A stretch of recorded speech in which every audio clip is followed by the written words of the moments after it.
Okay, this is just a repair job. So the heater came in, it's got a new ignition box, it has a new gas valve, all new terminals were put in, but my electric motor won't run. So first of all, go and put new terminals on there, those will corrode off. But now I'm gonna look at the starter capacitor here, take that apart. If that motor doesn't start,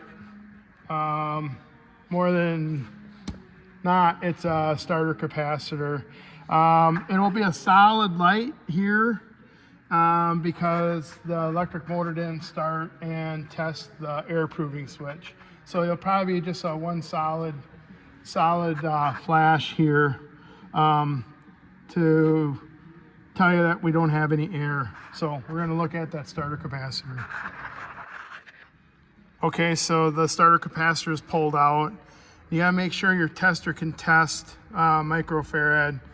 So on this Fluke 376, you gotta put it to ohms, and then you have to, right here it's got a K, gotta switch that over to microfarad right there, and then we can test it. We're at 0, 0. I don't know if I can do this with one hand here. Okay, so it's plus or minus 5%. So we're at 3 microfarad.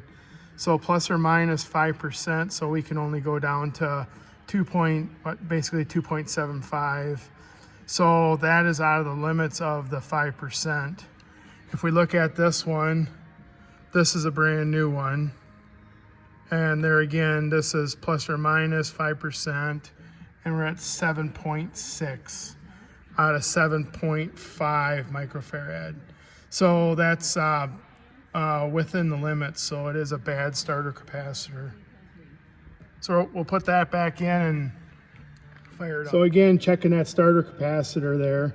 This is 7.5, and then it's plus or minus 5%. All capacitors will have that on there, and that's how you'd want to test a capacitor. Anytime you do test a capacitor though, before you do it, just cross them, put something across there. Some of them can hold a charge. These don't, but some capacitors do if you're testing some other type of capacitor. Okay, got that in there. This is one of the older motors. It's got a steel cap on there. The newer ones have like a rubber cap, but still works the same. Just kind of got to take these screws loose to get that capacitor out. But we'll give her a try here. Now, fan's on. Checks the air proving switch. See if we have a hot surface. There's a hot surface coming on.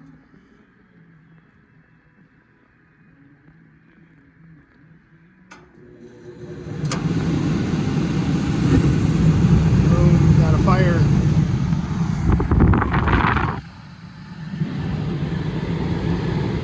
There we go. That's checking out a capacitor on an LB White heater. These motors are really simple to repair. I've got bearings in stock. Sometimes these bearings start getting noisy, but they're pretty easy to replace. My next one, I'll do a video on how to repair those bearings. So, all right, until next time, later on.